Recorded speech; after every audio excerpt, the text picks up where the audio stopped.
할렐루야. 오늘도 사랑하고 축복합니다. 말씀으로 하루 시작하는 여러분 사랑하고 축복합니다. 말씀 붙드시고 우리 생명의 삶을 사시는 여러분 되시기 바랍니다. 오늘 말씀은 시편 23편 어제 이어서 좀 보기를 원합니다. 우리 시편 23편 1절부터 6절까지 한 목소리로 우리 봉독하도록 하겠습니다. 여호와는 나의 목자시니 내게 부족함이 없으리로다. 그가 나를 푸른 풀밭에 누이시며 쉴만한 물가로 인도하시는 도다. 내가 사망의 깊지만 골짜기로 다닐지라도 해를 두려워하지 않을 것은 주께서 나와 함께 하심이라. 주의 지팡이가 나를 안위하시나이다. 주께서 내 원수의 목전에서 내게 상을 차려주시고 기름을 내 머리에 부으셨으니 내 잔이 넘치나이다. 내 평생의 선하심과 인자하심이 반드시 나를 따르리니 내가 여호와의 집에 영원히 살리로다. 아멘. 우리 시편 23편 정말 좋은 그런 말씀입니다. 여러분 다 외우시죠? 어제 우리 1절에서 3절까지 보았는데요. 핵심은 그런 것 같아요. 순서가 바뀌면 안 된다. 우선순위가 바뀌면 여호와는 나의 목자시니. 다윗은 환경과 여건에 따라서 우리 하나님을 고백한 것이 아니라 먼저 여호와는 나의 목자시다. 그래서 내 삶이 부족함이 없다. 이렇게 어제 좀 설교를 나눴습니다. 오늘 이어서 보면은 이렇게 얘기하죠. 1절과 3절 보면은 그 읊조리고 있는데 푸른 풀밭과 쉴만한 물가가 흐른다 이렇게 이야기합니다. 아주 잔잔하고 아름다운 그런 풀밭이 있는 목자를 이야기합니다. 그런데 이제 4절부터는 좀 상황이 바뀌죠. 4절은 이렇게 얘기합니다. 내가 사망의 음침한 골짜기로 다닐지라도 해를 두려워하지 않을 것은. 한마디로 죽음을 이야기하고 있죠. 죽음도 두렵지 않다. 그렇죠? 내가 그리스도와 목자와 함께하면 죽음도 두렵지 않다. 이것을 이야기하고 있습니다. 다윗은 하나님을 잘 믿었지만 여러분 그의 삶은 힘들고 어렵고 늘 위험에 있었습니다. 우리 중에 다윗처럼 많은 시련을 겪은 사람은 아마 아무도 없을 것입니다.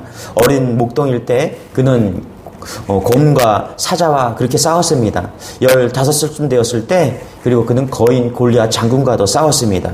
사울 왕이 시기심 때문에 죽이려고 그를 쫓아다녔고요. 다윗은 사울을 피해 블레셋 지경으로 도망하다가 미친 사람처럼 그렇게 연기를 하다가 그렇게 살아나기도 했습니다. 또 엔게디 광야에서 짐승들처럼 굴에서 그리고 쫓겨서 굴에서 살기도 했습니다. 10년이 넘도록 이렇게 사망의 골짜기를 사는 것 같은 그런 시간들을 보냈습니다. 그러나 여러분 다윗은 두려워하지 않았다라는 거예요. 절망하지 않았다라는 거예요. 여러분 이런 믿음이 있기를 소망합니다.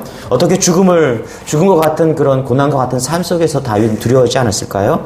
우리 4절에 보면 이렇게 얘기합니다.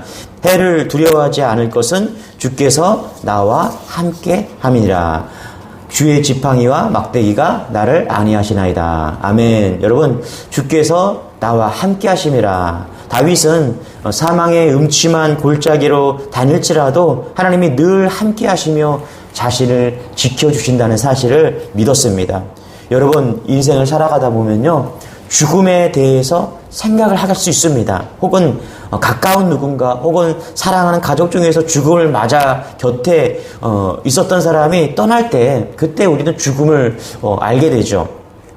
우리 지금 전택선 집사님 장례식이 이제 진행되고 있는데요. 제가 중환자실에 우리 집사님을 처음 뵈러 갔을 때 죽음의 공포가 휙 지나가는 것을 느낄 수 있었습니다. 그러나 사망의 음침한 골짜기로 만날 때마다 여러분 기억하시기 바랍니다. 주님이 우리와 함께 하십니다. 주님이 우리와 함께 하시면서 그냥 함께 하실 뿐만 아니라 우리를 지켜주시고 보호해 주시고 그리고 인도해 주신다는 사실을 믿는 여러분 되시기를 축원합니다. 존 웨슬리 목사님은요. 아버지도 목사였고요. 옥스퍼드 대학에서 홀리클럽이라는 아주 경건단체를 만들고 성경 공부도 열심히 했고 이렇게 미국 선교사로 자원해 갔습니다. 그런데 미국으로 가는 배에서 큰 풍랑을 만납니다. 이 웨슬리는 죽음의 공포에 사로잡혔습니다. 그런데 그 배에 동승하고 있던 모라비안 그 교도들은 어린아이까지 평안하게 찬송을 드리면서 그렇게 죽음을 두려워하지 않는 그런 모습을 보게 됩니다. 웨슬리 목사님은 이때 당황했습니다. 저들의 믿음은 도대체 무엇이기에 죽음도 두려워하지 않고 저렇게 평안할 수 있을까? 웨슬리 목사님은 죽음 앞에서 비로소 자신의 믿음의 실체를 보게 되는 것이죠. 여러분, 우리가 고통을 당할 때 누군가가 옆에 있어주면 고통을 견딜 수가 있습니다. 그러면 훨씬 쉽죠. 그런데 그 누군가가 예수 그리스도라면은 여러분 어떨까요? 바로 2000년 전 하나님께서 육신을 입고 사람으로 오신 그 예수 그리스도, 그분이 우리의 구원자일 뿐만 아니라 임마누엘이라고 하십니다. 우리와 함께 하신다라고 말씀하고 있는 거예요. 여러분, 다른 그 무엇이 아니라 주님이 우리와 함께 하신다는 사실을 늘 잊지 않는 여러분 되시기 바랍니다. 그것이 죽음의 공포를 이길 수 있는 놀라운 은혜가 된다는 사실입니다. 다윗은 주의 지팡이와 막대기가 나를 안위하시나이다.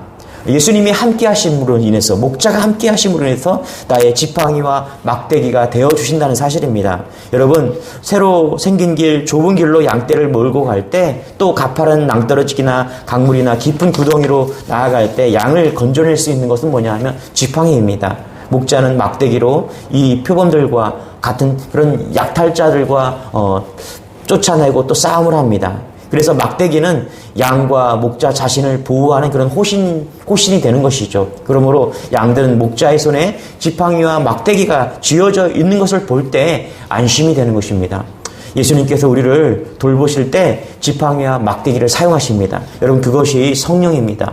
요한복음 16장 1절에 보면 그러하나 진리의 성령이 오시면 그가 너희를 모든 진리 가운데로 인도하시리니 그가 자기의 말하지 않고 오직 듣는 것을 말하시며 장래일을 너희에게 알리시니라. 성령님은 우리에게 오셔서 예수님의 지팡이와 막대기 역할을 하신다는 것이죠. 우리가 날마다 성령 충만을 구해야 하는 이유가 여기에 있는 것이죠. 성령님이 우리와 함께 하심으로 인해서 우리를 인도하여 주시고, 그렇게 인도하실 뿐만 아니라 막대기와 또 우리 지팡이처럼 우리를 보호하시고 인도해 주신다는 것입니다. 여러분, 오늘도 예수님과 성령님과 동행하는 여러분 되시길 바랍니다. 그것이 우리를 인도하시고 이끌어 주십니다. 우리 5절 같이 한번 볼까요? 주께서 내 원수의 목전에서 내게 상을 차려주시고 기름을 내 머리에 부으셨으니 내 잔이 넘치나이다. 1절에 보니까 다윗이 여호와 나의 목자시니 부족함이 없다라고 고백합니다. 그것도 너무나 엄청난 고백이죠. 내게 부족함이 없다. 그렇죠? 그런데 5절에 보니까 뭐라고 고백합니까? 내 잔이 넘치나이다. 부족함이 없는 정도가 아니라 이제는 흘러 넘친다라고 이야기를 합니다. 여러분, 오늘 주님이 주신 은혜와 그 사랑 안에서 여러분의 삶이 흘러 넘치는 은혜가 있기를 소망합니다. 상을 차려주신다는 것은 식탁에서 식탁을 말하는데요, 잔치를 거기다 베풀어 주신다는 거예요. 기름으로 내 머리를 바르셨으니 라는 말은 고대 근동 풍습에서 이 손님이 집으로 들어올 때 주인이 입구에 서서 손님의 머리에 기름을 발라서 정중하게 손님을 맞아들이는 것이죠. 여기 내 잔이 넘친다라는 표현은요, 주님이 손님의 잔에 포도주를 넘치도록 그렇게 따라준다는 말인데요, 아쉬움이 없는 풍성한 대접을 뜻하는 것이죠. 여러분, 하나님을 목자 삼고 사는 자는요, 하나님께서 이렇게 넘치는 복을 주십니다. 할렐루야. 성령의 복, 영혼의 복을 이렇게 넘치게 주신다는 것입니다. 어떻게 내 잔이 넘칠 수가 있습니까? 마태복음 13장 44절에 보니까 이렇게 말해요. 천국은 마치 밭에 감추인 부화와 같으니 사람이 이를 발견한 후에 숨겨두고 기뻐하며 돌아가서 자기의 소유를 다 팔아 그 밭을 사느니라. 여러분, 성령 예수님께서는요, 천국 소망을 가진 사람은 기쁨이 충만한 삶을 산다고 말씀하십니다. 여러분, 천국 소망으로 날마다 기쁨의 삶으로 충만하십니까? 이것이 우리가 넘치는 삶을 살 수 있는 비결입니다. 저는 천국을 믿는다 하면서도 부활을 발견한 농부와 같이 기쁜 것을 잘 몰랐습니다. 여러분은 정말 천국을 발견하고 또 구원받은 백성처럼 그렇게 넘치는 날마다 삶을 기쁨으로 그렇게 살아가고 있습니까, 여러분? 예수님을 인격적으로 만나고 예수님과 동행하면서 비로소 천국 소망 때문에 기쁨이 충만한 것을 그때야 깨달은 것이죠. 여러분, 아무나 천국 잔치를 누리는 것이 아닙니다. 오직 진실로 믿는 자만이 누리는 것이 천국 잔치의 기쁨입니다. 할렐루야. 우리 오늘 이 새벽 예배로 또 말씀으로 하루를 시작하는 여러분들은 천국을 소유함으로 인해서 내 잔이 넘치는 그런 천국의 삶을 늘 감사와 은혜로 살아내는 여러분 되시기를 주님으로 축원합니다. 여러분, 우리의 목표는요, 푸른 초장이나 잔잔한 시냇가가 있는 그런 눈에 보이는 그런 것이 아닙니다. 목자 되신 예수님이 함께 하시지 않으시면 푸른 초장, 잔잔한 그런 시냇 물가도 양에게는 죽는 것과 같은 그런 두려움의 그런 장소입니다. 그러므로 우리의 목표는 성공이나 이런 것이 아니죠. 우리의 목표는 오직 예수 그리스도 한 분뿐임을 여러분을 잊지 않는 여러분 되시길 바랍니다. 위대한 하나님의 사람 찰스 스펄전은요, 자신의 설교에서 이렇게 고백합니다. 누가 나더러 제왕의 면류관을 쓰고 한 나라의 임금이 되라고 말한다면 나는 이렇게 대답하겠습니다. 나는 그러한 사소한 일에 마음을 쓸 시간이 없습니다. 이 말을 처음에는 좀 이해하기가 힘들었습니다. 그런데 여러분, 우리의 인생 가운데 가장 중요한 것은 예수 그리스도와 오늘도 함께하는 것입니다. 할렐루야. 예수님과 동행하고 그분이 주시는 호흡과 그분이 주시는 넘치는, 내 잔이 넘치는 그런 놀라운 동행하심의 축복을 경험하는 것이죠. 이것이 얼마나 행복하고 감사한지 모릅니다. 특별히 여러분, 저는 이제 월서부터 계속 장례식장에 있는데요. 어떤 마음일까요? 죽음이 임박한 사람들에게 예수님이 동행한다는 것, 그것은요, 그 어떤 것으로도 비할 바가 아닌 것이죠. 여러분, 우리의 인생이 죽음 앞에 섰을 때 주님이 주시는 그런 동행하는 그런 복을 누리는 것이 아니라 오늘도 일상에서 주님이 동행하는 넘치는 그런 고백이 우리의 신앙 가운데 있기를 소망합니다. 우리 6절입니다. 같이 한번 읽어볼게요. 시작. 내 평생의 선하심과 인자하심이 반드시 나를 따르리니 내가 여호와의 집에 영원히 살리로다. 정말 6절 말씀이 은혜로운 것은요, 예수 믿고 우리가 받은 축복을 가장 잘 표현해주는 그런 말씀이기 때문입니다. 내 평생의 선하심과 인자하심이 반드시 나를 따르리니. 예수님을 믿으면 우리에게 있어서 하나님의 존재 의미가 완전히 달라진다는 거예요. 하나님이 더 이상 두렵고 먼 하나님이 아니라 항상 선하시고 인자하신 그 하나님이 우리와 함께 하신다는 사실입니다. 저는요, 목사가 되고 외모에 대해서 컴플렉스를 느낀 적이 참 많습니다. 왜냐하면 나는 목사처럼 안 생겼거든요.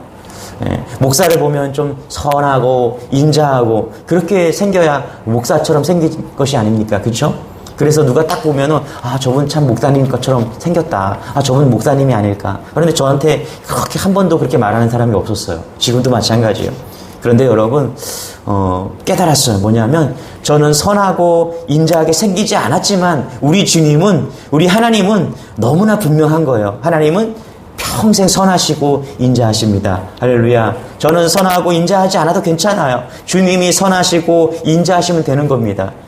어떤 분은 어쩌면 현재 어려움을 겪고 있는 분이 있을 것입니다. 하나님이 정말 선하고 인자하실까? 내게 왜 이런 어려움이 생긴 것일까?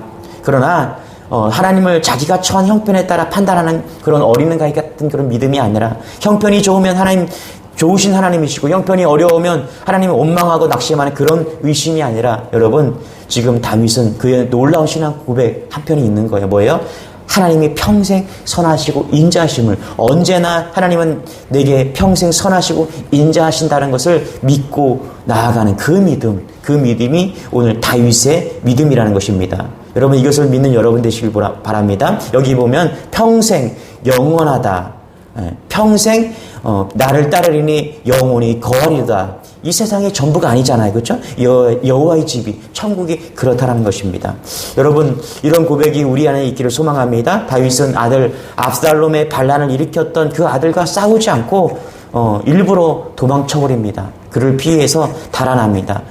저는 두려워서 달아난 것이 아니라 그 아들과 싸우지 않기 위해서 달아난 것이죠. 왕자를 두고 아들과 싸우고 싶지 않았기 때문에 그래요. 영원한 천국이 다윗에게 있었기 때문에 그가 눈에 보이는 그런 왕자 정도는 아들에게 그냥 넘겨주고 그렇게 멀리 떠난 것이죠. 그런 것입니다. 여호와의 집이 다윗에게 있었던 것입니다. 여호와의 집에 그의 평생 영원히 함께하는 여호와의 집에 대한 소망이 다윗에게 있었기 때문에 오늘 다윗은 시편의 23편을 고백할 수 있었던 것입니다. 그러고 보면요, 여러분 시편 23편은요 아름다운 신앙 고백이면서 정말 우리에게 도전을 주는 그런 시편 23편입니다. 여러분 시편 23편을 앙송하시는 분이 많을 것입니다. 그러나 이것을 믿음으로 고백하고 믿어지는 사람은 여러분 흔치가 않습니다. 이 믿음을 우리 시편 23편의 믿음을 고백할 뿐 아니라 완전히 믿어서 여러분 이 시편 23편이 나의 시편이 될 수 있도록 고백하고 살아내는 그런 오늘 하루가 되기를 소망합니다. 우리 말씀 붙드시고 시편을 고백하고 암송하면서 혹은